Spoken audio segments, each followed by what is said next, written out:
대통령 집무실, 국회 이전 이거 진짜 효과 있는 거 맞아? 라는 의문을 가지기 시작을 합니다. 그래서 2월, 3월에는 거래량이 좀 미리 늘어났어요. 살 사람들은 미리 좀 샀고요. 호가가 올라간 한 5천만 원에서 1억 정도 올랐거든요. 호가가 올라간 거에 대해서는 차기 정부 하는 거 보고 결정해도 늦지 않겠다라는 입장인데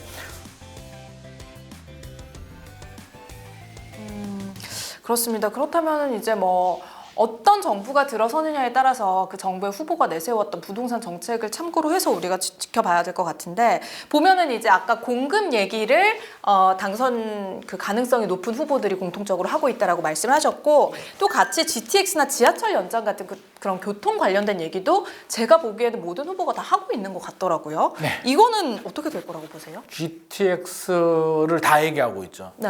근데 공약 내용을 보게 되면 지금 21대잖아요. 네. 21대 대통령을 뽑고 있는데 20대 대통령 후보 시절의 공약을 보더라도 똑같았거든요.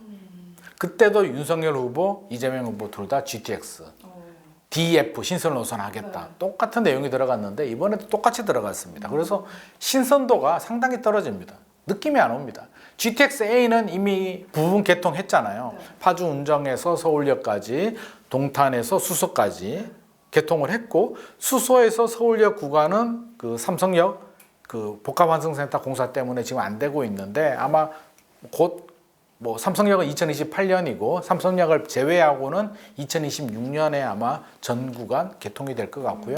GTX-B는 착공 들어갔고 C도 이제 준비 중인데 뭐 ABC는 뭐 진행 중이고요. DF가 과연 될까? 지금 대통령 후보들이 뭐 자기들은 조기 착공하겠다라고 하는데 제가 볼 때는 차기 정부에서도 조기 착공은 현실적으로 불가능합니다. GTX-A가 언제 시작한 줄 아세요? 언제 시작했어요? 2008년도에 처음 시작했어요. 2008년도 시작해서 작년에 2024년에 스타트 개통했으니까 몇 년이에요? 15년 걸렸네요. 15년. 그러면 DF 신설 노선도 착공 때까지 빨라야 10년이고요. 10년 더 오래 걸릴 수도 있습니다. 그래서 이거는 그냥 하나의 그냥 뭐 공약으로 이해를 해야 될 것 같고요. 또 두 후보를 제가 좀 비판을 하자면 공정하게 비판해야죠. 공평하게. 그렇죠. 네. 1번 같은 경우, 1번 이재명 후보 같은 경우는 KTX SRT를 경기 북부 적경지까지 연결하겠다라는 공약인데 아 왜? 적경지에 누가 산다고? 사람 몇 명 산다고 KTX를 굳이 세금을 들여서 그러니까 파주 이쪽 얘기하시는 거죠? 파주보다 더 위로 올라가겠죠. 파주도 적경지고 뭐 의정부 위에 포천 뭐 이런 데 아닐까요? 굳이 거기에까지 저는 의정부까지는 이해를 할 수 있는데 적경지에 KTX SRT를 연결하는 건 세금 낭비다. 다 사업성이 안 나옵니다. 그래서 그렇고 2번 김문수 후보 같은 경우는 지방 5대 광역시에 GTX를 깔겠다. 될까요? 5대 광역시. 수도권에도 지금 나와 있는 것도 안 되고 있는데 네. 5대 광역시에 필요한 거는 GTX일까요? 일자리일까요? 네, 일자리죠. 일단 인구가 빠져나오고 있기 때문에. 양질의 일자리입니다. 그러니까 지방은 GTX가 없어서 지금 인구가 빠져나가고 소멸이 되는 게 아니라 양질의 일자리가 필요하거든요. 이번 후보님께서는 굉장히 이게 사이즈가 크시네요, 모두. 스케일이? 네. 뭐 1번, 2번 다 큽니다. 4기 신도시도 스케일이 크잖아요. 그러네요. 그래서 네. 이게 우리 국민들의 혈세인데 너무 자기들 돈처럼 생각하지 않나라는 생각도 드는데 참 다행히 1번, 2번이 둘 다 스케일이 크기 때문에 실현 가능성이 없기 때문에 제가 자신 있게 이렇게 비판을 좀 해드립니다. 네. 그래서 차기 정부에서 필요한 정책은 사실 지방 경쟁력 강화, 일자리입니다. 그래서 사실 이게 모든 게 맞물려 있어요. 출산 문제, 지방 소멸, 서울 집값 상승, 강남 집값 신고가가 다 같은 문제예요. 결국에는. 왜 아기를 놓기 힘들까요? 출산율이 왜 줄어들까요? 일단 아기를 키울 돈이 부족하고 집이 없고 뭐 이런 거. 집이 없고 돈이 없고 집이 없다는 얘기는 서울에 진짜 집이 없는 건지 비싸서 없는 건지 또 우리가 비싸잖아요. 저 비싸서 없는 거죠. 그러니까 그럼 왜 서울에 살아야 될까? 일자리가 서울에 있으니까 먹고 살아야 되는데 그래서 모든 게 다 서울에 집중이 되다 보니까 서울이 가격이 당연히 올라가죠. 수요가 늘어나는데 가격이 안 올라갑니까? 그러면 지방 같은 경우는요. 왜 지방 소멸이 생기는데요? 모든 일자리가 서울에 있으니까 젊은 인구가 다 빠져나오죠. 다 빠져나가죠. 제가 학교 다닐 때만 하더라도 저는 지방 출신인데 네. 공부 잘하는 친구들이 다 서울로 가지 않았어요. 그때는 전교 1등은 서울대는 가요. 야, 대한민국에 그래 서울대는 인정해준다. 연대, 고대 굳이 가야 돼? 그냥 부산대, 경북대 가면 되잖아. 뭘 돈 들여가지고 서울로 가라는 친구들이 상당히 많았는데 지금 그 친구들 다 후회합니다. 시대가 바뀌었으니까. 요즘 지방에 계시는 분들은 어때요? 다 무조건 인서울. 지방은 대학교 이름이 하나입니다. 그냥 지방대. 안타깝게도. 두 개 있구나. 지방대와 지방대 의대.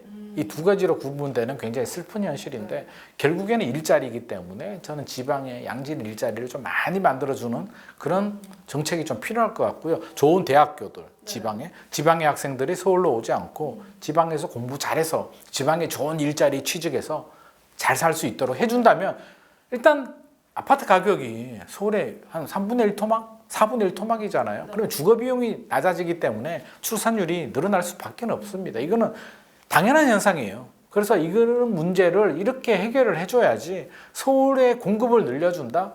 무슨 수로 공급을 늘려요? 서울은요, 공급이 부족한 게 아니라 수요 과잉 지역입니다. 그래서 서울 수요를 분산하고 지방에서 잘 살 수 있도록 지방, 광역시, 거점 도시들이 충분히 행복하게 잘 살 수 있도록 해줘야만 결국에는 서울도 수요가 줄어들면서 집값이 좀 덜 올라가지. 지금 이게 서울이 사람 사는 데입니까? 은평구가 4,700, 3.3제곱미터. 이건 좀 아니잖아요. 그러니까 이거는 차기 정부, 차차기 정부 10년, 20년 후에도 반드시 풀어야 될 숙제인 것 같습니다. 네. 그래서 이제 아까 잠깐 그 세종시 이야기를 해주셨는데 최근에 이제 행정수도 이전 논의가 좀 불을 붙고 있습니다. 그것도 이제 지방의 소멸화 그리고 서울에 너무 이제 사람들이 많이 몰리면서 이걸 좀 분산시키려는 그런 생각에서 나온 정책인 것 같은데요. 세종시 집값이 들썩이고 세종시 집 거래량이 늘어나고 이런 것들 실제로 이제 세종시의 거래 현황 그리고 향후 전망은 어떻게 진단하고 계세요? 세종시가 드디어 꿈틀꿈틀.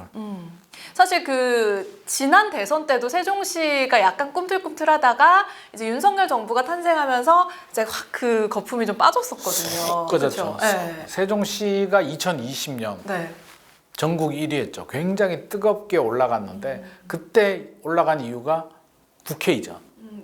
그때 갑자기 그 당시 이제 더불어민주당이 이제 여당이었는데 원내대표가 국회 세종시 이전하겠다라고 발표를 하면서 난리가 납니다. 그때 세종시 분위기를 제가 살짝 전해드리면, 야, 국회가 오게 되면 세종이 진정한 수도가 되고 세종이 서울 되는 거 아니야. 지금 집값이 너무 저평가 아니야? 라는 분위기. 야, 서울이 되면 집값이 올라가는데 우리 너무 저렴해. 가격을 막 호가를 올립니다. 그리고 투자자들이 막 들어와요. 야, 서울이 된대. 야, 서울도 몇 년 전에 이렇게 저렴했는데 지금 비싸잖아. 세종시로 투자 수요들이 유입이 엄청나게 되다가 2022년부터 이제 꺼지기 시작하죠. 야, 이게 아니에요. 우리가 너무 달렸나 봐. 집값이 빠집니다. 굉장히. 그러니까 롤러코스터예요. 올라갈 때 전국 1등, 내려갈 때 전국 1등. 학교 성적으로 따지면 전교 뭐 반에서 한 5등 하는 친구가 갑자기 전국 1등 하다가 갑자기 컨디션이 나빠져서 전국 뭐 한 100위로 떨어지는 이런 일들이 지금 세종시에서 발생을 했는데 최근에 다시 뜨거워요. 최근에 그래프 상승률 그래프를 보게 되면 3월까지는 집값이 안 올랐습니다. 4월 딱 되고 수직 상승 쫙 올라가는데 그 이유는 대선이죠. 대선 모드가 되면서 국회 이전, 대통령 집무실도 이전. 야, 이렇게 되면 수도 되는 거 아니야? 대통령 집무실은 원래는 청와대였잖아요. 청와대에서 이제 용산으로 갔는데 이게 긍정의 효과라면 긍정의 효과가 우리가 고정관념이 대통령 집무실은 청와대, 미국에는 백악관, 우리는 청와대라는 공식이 있었잖아요. 상징적인 의미가 있어요. 상징적인. 청와대였는데 갑자기 용산으로 옮겨지네. 그냥 옮겨버리더라고요. 그러니까 우리나라 국민들이 대통령 집무실이 저렇게 쉽게 옮기는 거였구나. 옮길 수도 있는구나. 옮길 수도 있고 이거 그냥 되네. 야, 세종으로 못 갈 이유는 뭐가 있어? 라는 인식이 생깁니다. 지금 정치권에서도 그런 얘기들이 나오기 때문에 실제로 이제 기대감이 굉장히 커지고 있는데 4월 이후로 기대감이 커지게 되면서 세종시 집값 상승률이 뭐 전국 1위 할 정도로 전국 1위입니다. 엄청나게 뭐 0.4% 이상 상승률이 서울이 0.1%니까 서울의 4배 정도 상승률을 기록할 정도로 굉장히 뜨거운데 현장에 제가 가봤거든요. 현장에 가서 임장을 해보니까 실제로 거래량 자체가 같이 그러니까 호가가 올라가고 거래량이 따라 올라가게 되면 폭발적으로 집값이 올라가면서 호가가 더 올라가고 따라가고 이런 상승 작용이 일어나는데 호가는 올라갔는데 매수자들이 따라가는 게 맞아? 어떻게 해야 되지? 망설이고 있나요? 네, 기다려봐. 왜 망설일까요? 확신이 없어서? 한번 경험했잖아. 뜨거운 맛을. 롤러코스터 한번 탔기 때문에 아직도 그 멀미가 좀 남아있거든요. 야, 이러다가 2020년에도 우리 잘못 탔다가 개고생했는데 지금도 또 그렇게 되는 거 아니야? 그리고 또 냉정하게 이제 따져보기 시작하죠. 야, 대통령 집무실 이전하게 되면 집값 상승 효과가 얼마나 될까? 대통령 집무실, 국회 이전 이거 진짜 효과 있는 거 맞아? 라는 의문을 가지기 시작을 합니다. 그래서 2월, 3월에는 거래량이 좀 미리 늘어났어요. 그래서 살 사람들은 미리 좀 샀고요. 호가가 올라간 한 5천만 원에서 1억 정도 올랐거든요.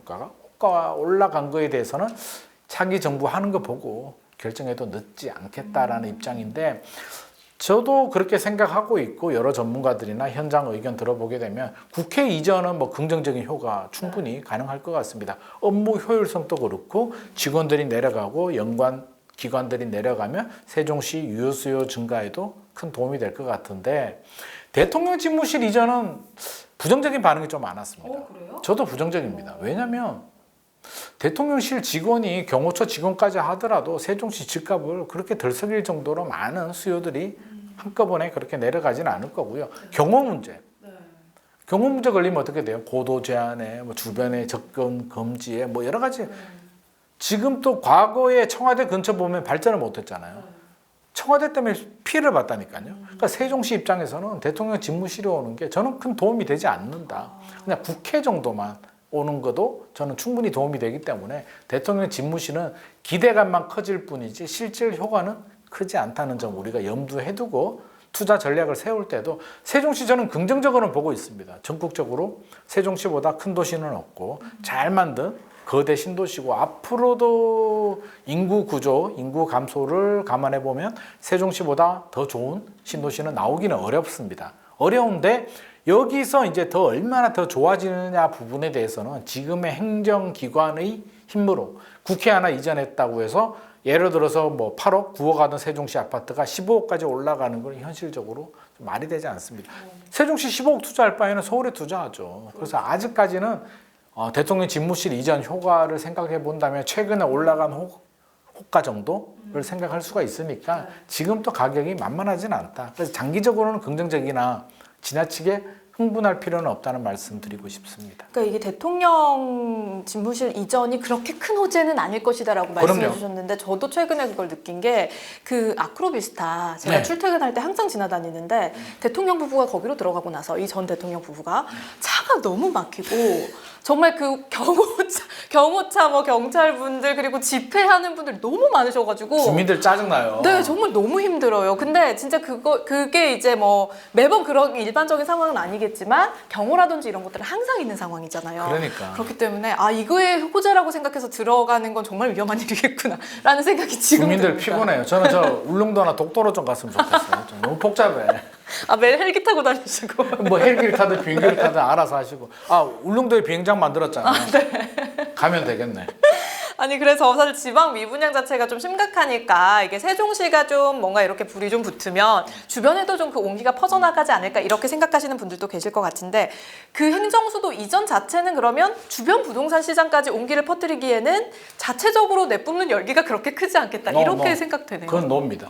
전혀 상관이 없습니다. 세종시가 집값이 올라간다고 해서 주변 지역으로 집값이 번지느냐? 천만의 말씀입니다. 어떤 분들은 뭐 이제 근처에 뭐 대전이라든지 이런 쪽으로 조금 뭐 부동산 화랑이 되지 않을까 이런 얘기도 하시더라고요. 그거는 지나친 기대입니다.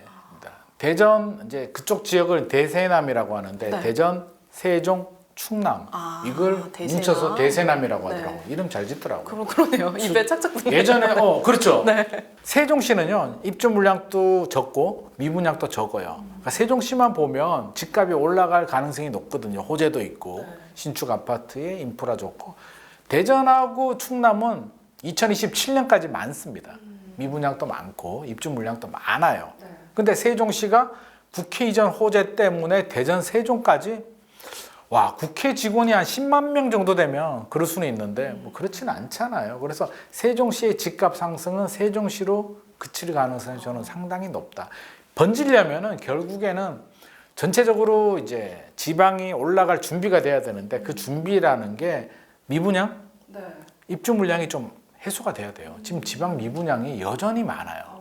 미분양이 여전히 뭐 7만 5에서 내려갔다 올라갔다 왔다 갔다 하고 있고 중공업 미분양은 계속 늘어나고 있죠. 네. 악성 미분양, 중공업 미분양은 2만 5천 호 넘어서 아마 몇 달 안에 아마 올해 지나기 전에 3만 호 당연히 넘어갈 것 같아요. 빈집이 3만 호가 넘어갈 수도 있다. 굉장히 심각한 문제인데 미분양, 빈집, 악성 미분양이 늘어나고 있다는 점은 지방에서 소화가 되지 않는다는 거고 단순히 세종시 뭐 그런 호재 때문에 되기는 현실적으로 좀 어려울 것 같습니다. 이거는 우리가 냉정하게 좀 분석을 해서 지방 같은 경우는 각 지방별로 입주 물량과 미분양 가격 흐름을 좀 따져봐야 되는데 지방 중에서 물량 관리를 잘하는 곳이 제 눈에는 두 군데가 좀 눈에 띄더라고요. 어디요? 울산하고 청주입니다. 아, 충주. 청주. 청주. 네. 울산 같은 경우는 제가 듣기로는 그 승인 낼 때 인허가를 굉장히 깐깐하게 잘 안 해준다라는 그러니까 마구 짓지 못하도록.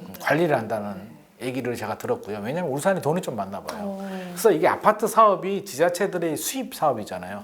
취득세 들어오죠, 재산세 들어오죠, 뭐 또 나중에 팔면 양도세 들어오죠 하기 때문에 신규 개발을 많이 하는데 울산 같은 경우는 물량 컨트롤을 많이 하면서 전국에서 그래도 하락이 아닌 지역이 울산이고요. 청주 같은 경우는 분양가 관리를 잘한다고 합니다. 분양 가격이요. 네, 고분양가를 못 하도록 야, 안 돼. 나 그 가격이면 승인 안 해줘. 더 내려라고 하니까 건설회사들이 마구잡이로 분양을 안 하는 거죠. 그래서 지자체의 노력에 따라서 이렇게 물량 관리가 됩니다. 물량 관리가 되는 지역들은 가격이 하락폭이 크지 않습니다. 저는 반면 교사 좀 해라. 울산과 청주를 좀 본받아서 나머지 지자체들도 이런 물량 장사하지 말고 이제부터라도 좀 관리를 해서 나중에라도 미분양, 입주 물량은 이런 문제가 재발되지 않도록 물량은 지속적으로 좀 관리를 해야 될 것 같습니다. 네.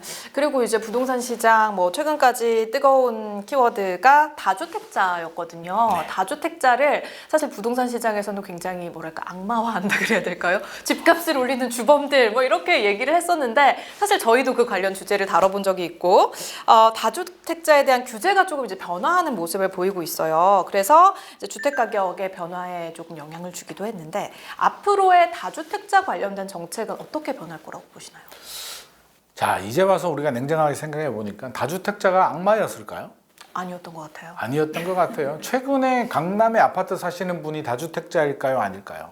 아니죠. 실수요자가 많다 그러더라고요. 실수요자 1주택자입니다. 실수요자의 기준도 좀 애매한데 그럼 1주택자가 강남에 용산에 뭐 비싼 집을 사요.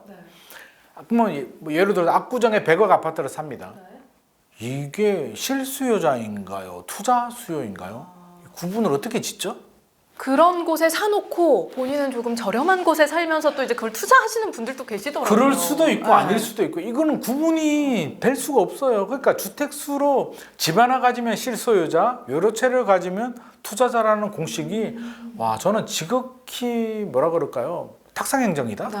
계산하기 편하니까 그냥 이런 기준을 만들어 버리지 않았나 싶고 그럼 지방에 전남 해남에 세 채 가지면 그게 투기고 뭐 잘못됐을까요? 그게 또 다주택자이고 투기는 아니거든요. 아니잖아요. 그래서 지금 문제가 1주택자만 하도록 돼 있잖아요. 다주택자면 규제가 들어가잖아요. 취득세도 중과세, 뭐 종부세, 또 양도세. 양도세, 중과세는 한시적으로 이제 유예를 해주긴 합니다만 살아는 있습니다. 규제 지역 같은 경우는 우리 양도세율, 기본세율이 6에서 45%거든요. 근데 규제 지역에 투기 관련지구 조정 대상 지역, 규제 지역에 3주택 이상이면 플러스 30%포인트가 더 붙습니다. 그러면 최고 세율 45%에 30을 더 붙이면 75. 근데 지방세까지 하면 82.5. 10억이 남으면 8억을 세금 내고 2억을 내가 가져가야 되는데 어느 정신 올바로 박힌 사람이 8억을 세금 내고 2억을 내가 가지고 가겠습니까? 저는 그렇게 애국자가 아닙니다. 대한민국 국민 중에 10억 중에 8억을 세금 낼 만큼의 애국자는 저는 없을 것 같습니다. 하고 싶습니까? 아니요, 저는 안 하고 싶죠. 예, 1억 8천도 쉽지 않습니다. 그러면 자 지금 문제가 1주택만 가져라고 하니까 모든 사람들이 1주택만 가집니다. 그러면 성동구에 아파트 하나 가지고 있는 걸 팔고 송파구나 강남으로 들어옵니다. 똘똘한 채. 똘똘한 채. 지방에 부산, 대구, 광주에 아파트 가진 사람이 팝니다. 팔고 올라와요. 네. 서울에 집을. 안 팔고 사도 되는데 팔고 사요. 왜? 안 팔고 사면 취득세가 껑충 올라가거든요. 취득세가 8% 된단 말이에요. 3%와 8%는 엄청난 몇 천만 원 차이가 나기 때문에 지방 집을 팔아버립니다. 그러면 지방 같은 경우는 매물이 늘어나고 안 그래도 미분양 입주 물량이 많은데 매물까지 또 늘어나는. 서울 같은 경우는 한 채만 사. 난 투기 아니야. 한 채만 사. 도덕적으로도 법적으로도 아무런 규제를 받지 않습니다. 이 규제를 저는 다주택자 규제는 이제 폐지해야 된다. 근데 안 하더라고요. 공약에도 들어가 있지 않습니다. 그래서 저는 유력한 후보들 1번 이재명 후보가 지금 지지율이 높잖아요. 유력한데 다주택자 규제에 대해서는 명확한 답을 좀 주시는 게 맞지 않나. 왜냐하면 자 다주택자 규제를 그럼 어떻게 바꿔야 되냐 이렇게 얘기할 수도 있잖아요. 야 그러면 집 많이 가진 사람한테 혜택을 주게 되면 그 사람이 많이 가지면 집 살 사람들이 못 사는 거 아니야? 라고 할 수도 있잖아요. 그러면 실수요자가 어떤 사람이냐면 예를 들어서 지금 그 규제 지역에 재건축 사업 같은 경우는 조합 설립이 되면 팔 수가 없어요. 조합 지위양도 금지, 조합원 지위양도 금지가 적용이 되는데 팔 수 있는 조건은 5년 거주, 10년 보유를 하면 인정해 줍니다. 실거주로. 그럼 이걸 다시 가지고 오는 거죠. 그러면 예를 들어서 제가 아파트를 3개를 가지고 있습니다. 서울에 한 채, 부산에 한 채, 뭐 해남에 한 채, 3채를 가지고 있는데 살다 보니 서울에 5년 거주 10년 보유했고요. 부산 5년 거주 10년 보유했고 해남에 5년 거주 10년 보유했어요. 내가 투기를 했나요? 아니죠. 5년 살고 10년 가지고 있었으면 인정해 줘야지. 그러니까 주택 수가 아니라 5년 거주 10년 보유하면 저는 비과세 혜택을 줘도 되겠다. 네. 또 하나 조건은 10년 동안 내가 거주는 하지 않았는데 임대를 줄 수 있잖아요. 임대료를 안 올려요. 착한 임대인. 예를 들어서 제가 주인이고 세입자예요. 제가 집을 임대를 줬는데 10년 동안 안 올려요. 혜택을 봤어요, 안 봤어요? 혜택을 본 거죠, 세입자. 편하게 잘 살았잖아요. 네. 그러면 국가가 공공 임대주택을 많이 지어야 될 걸 제가 내 돈 주고 세금 내고 사서 저렴하게 10년 동안 임대 사업을 해줬잖아요. 나한테 비과세 정도는 줘도 되잖아요. 그래서 이렇게 주택 수로 칼 자르듯이 하지 말고 5년 거주 10년 보유하면 비과세, 10년 동안 거주 안 해도 세입자한테 전세금 안 올리면 비과세 정도 준다면 3주택 가져도 그럼 30년 동안 노력해서 3주택 가지면 그걸 투기라고 할 필요는 없지 않을까요? 그래서 저는 이 정도는 해줘라. 실제로 이렇게 하는 사람은 거의 없습니다. 누가 5년 거주 10년 보유를 3주택을 이렇게 합니까? 그러니까 이제 주택 수요에 대한 규제는 빼자. 이 얘기는 이렇게 하면 강남 집값이 떨어지는 게 아니라 지방 집값 떨어지는 걸 막기 위한 정책이에요. 그러면 지금은 강남 아파트 한 채를 사기 위해서 나머지를 팔아버리잖아요. 너 돈 많은데 안 팔아도 돼. 너 나머지 다 비과세 줄 테니까 강남 아파트 사도 불이익 주지 않을게 라고 하는 게 저는 맞다고 생각합니다. 그렇습니다. 근데 이런 얘기들을 이제 먼저 후보들 중에서 몰라서 못하는 경우도 당연히 많겠지만 알더라도 다주택자에 대한 규제를 완화한다라고 하면은 그게 이제 언론에 퍼지는 순간 그 일반적인 이런 자세한 얘기를 모르는 입장에서는 다주택자를 지금 그러면 뭐 감싸주는 건가? 이런 생각을 할까봐 무서워서 뭔가 그런 정책 충분히 그럴 수 있습니다. 저는 충분히 그럴 수 있는데 그래서 대선 후보 시절에는 조심스럽잖아요. 네. 아니 하나라도 뭐 오해가 될 수도 있는 부분이고 잘못하면 내가 떨어질 수도 있는데 용기 내긴 힘들겠죠. 대통령이 되고 나면 저는 용기를 좀 내주셔라. 왜? 대통령이 되고 지지율이 좀 떨어져도 국가를 위해서 우리 미래 세대를 위해서 필요한 정책이라면 지금 지지율 떨어져도 결국에는 국민이 알아주지 않겠습니까? 그래서 후보 시절에는 좋아. 제가 충분히 이해를 해줄 수가 있는데 대통령이 된다면 저는 용기를 좀 내서 꼭 필요한 정책, 국가와 청년 세대, 미래 세대를 위해서 필요한 정책이라면 사실 비판을 좀 받더라도 저는 좀 밀어붙이는 정책이 좀 필요할 것 같습니다.